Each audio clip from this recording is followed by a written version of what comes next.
Welcome to episode 11 of the History, Myths, Tales, and Legends of the Dogs of the Chase in Exile and of the Chase in Doggerland. I'm John Perry, here with Rue de la Rue Swanzor, my co-caster, I suppose, woof, by order of the great high and humble Dogger. I sleep, I have slept, I will sleep as long as I live, I hope, with a scarf tied around my eyes to maximize darkness. To wake me, a ray of light has to pass through several layers of cloth and strike my eyelid with such illuminating force that my retina, all spooked and hazy, has no other choice than to click the button to winch open those wrinkly old garage doors and let the photons in, much as it may pain and shock me. I don't know how I got the idea to do it, or why it seemed important enough to build it into what is now a decades-long unbreakable practice. Rue says it's as if I dress myself every night for a firing squad. Who would have guessed it, her black wit? It isn't that. Like I said, I don't remember how it started, but when I started thinking about it today, as I got ready for my session with Rue de la Rue Swanzor, I remembered looking at several photographs of newborn puppies and being reminded that for a couple of weeks after they're born, they can't see or hear. They're helpless, and even after that, their eyes are still developing for weeks. What am I trying to say here? That somehow my weird habit of covering my eyes with a cloth at bedtime is a sort of personal anthropomorphic echo of canine development, and it suggests that within me exists possibly an instinctual yen to become more dog-like.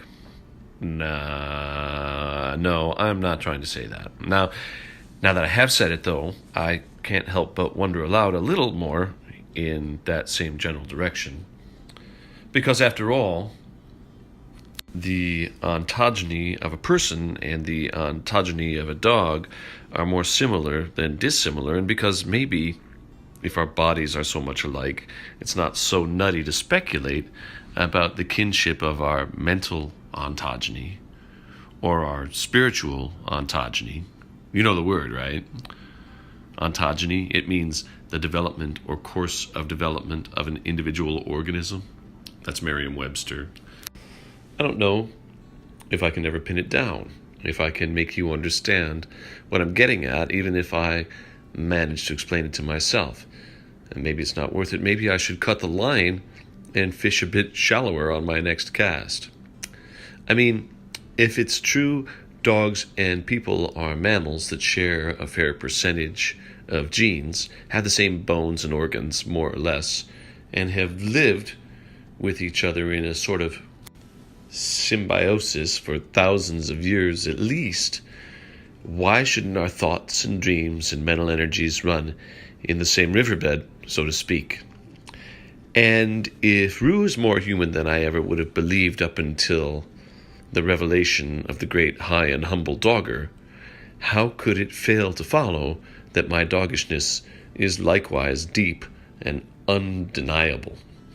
Well,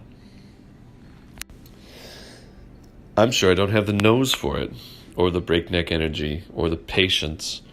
And if you think because a dog has peed on your rug or knocked his food off your counter that dogs aren't exactly patient, that's fine. It just shows you haven't thought enough about what they're really waiting for.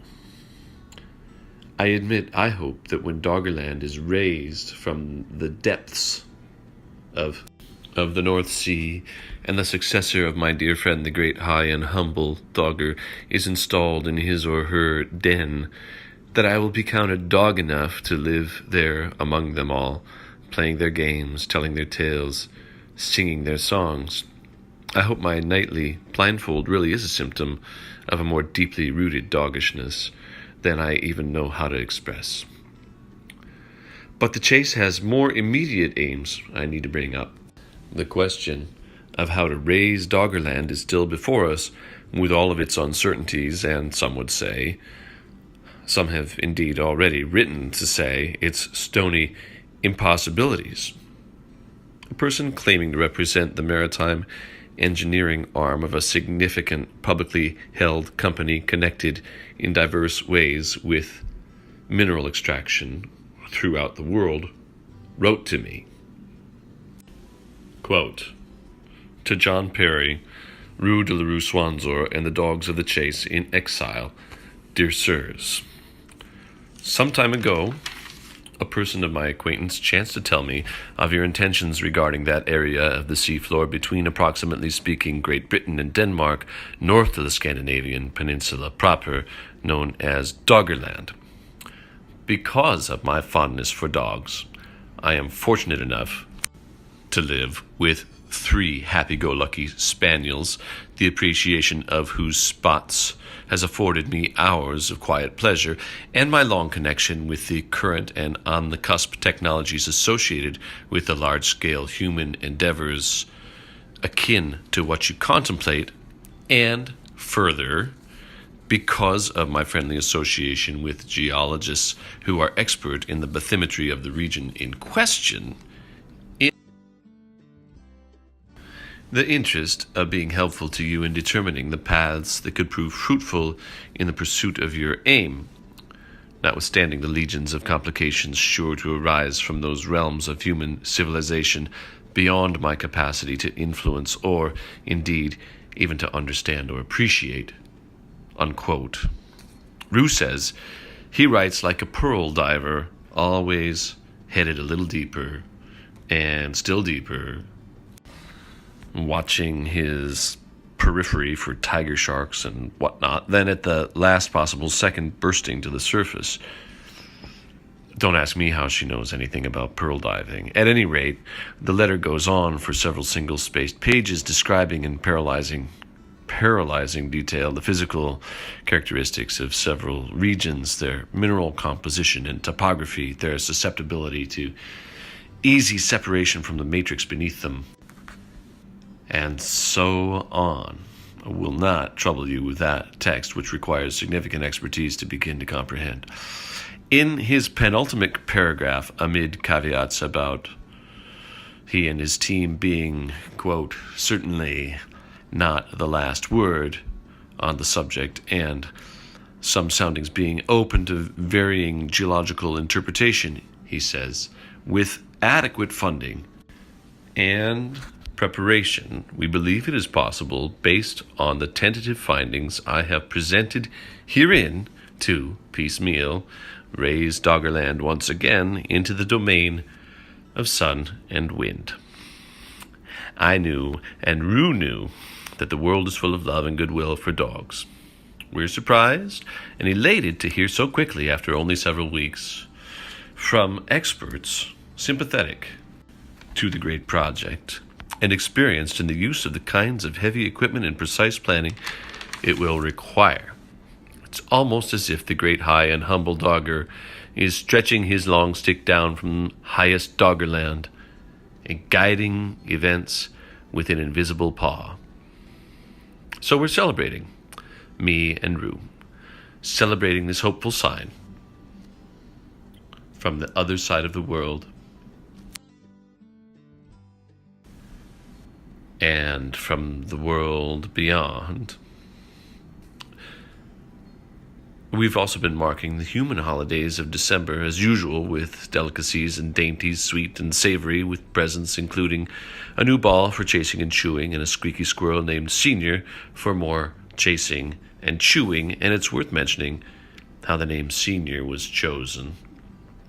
Kurt Vonnegut Jr. was, of course, the famous American author of many books, including Slaughterhouse-Five, Cat's Cradle, Breakfast of Champions, and so on. A friend of mine for several years, though, assumed in youthful ignorance that Kurt Vonnegut Sr. was also a writer, that the appended Jr. existed to clarify which writing Vonnegut was the author of a work. Kurt Vonnegut Sr. was the author's father, an architect and lecturer, though. So the squirrel is named Senior after him in merry observance of my friend's confusion. And finally, since it is the time of Yule and Kwanzaa and Christmas and Hanukkah and Darwin Day and heaven knows what other happy days, I thought we should catch everyone up on what festivities are marked by the dogs of the chase and how.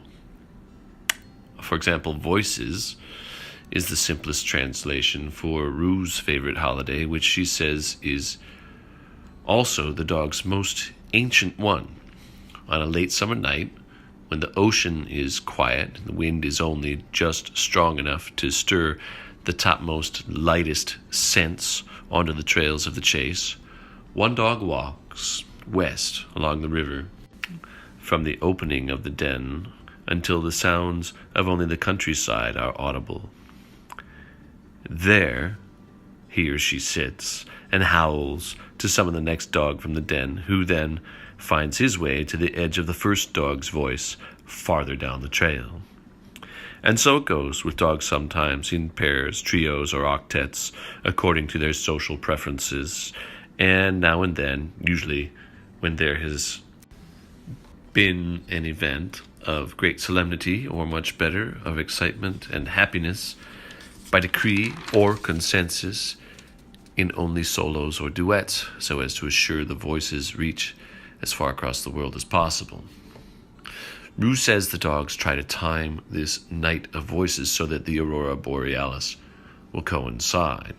The louder we sing, she says, the more beautiful the lights become. And the farther our voices and outposts reach, the brighter the moon glows. She sees the skepticism on my face and yawns, so all her teeth flash at me. You believe what you want, she says. I've seen it. I've heard the notes of happy dogs echoing off cliffs while I stood in sand and salt water at the edge of the North Atlantic. Doubt whatever you want. After a studied stretch, she says, today almost 78 million domesticated dogs live in America. A minute later, after patiently waiting for the syllables to stop issuing from my mouth, she points out that 78 million is about 77,997,000 more dogs than ever sang at Voices before Doggerland sank. Priorities. Right? First Doggerland, then a voice of millions to fuel an aurora borealis, occidentalis, australis, everywhere it can shine and dance. Thanks for listening. This is John Perry and Rue de la Rue Swanzor on behalf of the Dogs of the Chase in Exile and of their great project to raise Doggerland by order of the great high and humble Dogger. Remember to find us on doggeroo.dog, Twitter, Facebook, Face Dogger, wherever great podcasts are potted, YouTube, RooTube. Listen to the recently rediscovered holiday carol that inspired Deck the Halls, Troll, the ancient Yuletide carol, on SoundCloud, which we found in the archives of Doggerland at Carcassonne. Fund the Toast and Tea Kitty and the Great Project on Patreon or any old way. Get in touch. And remember, puppies the way.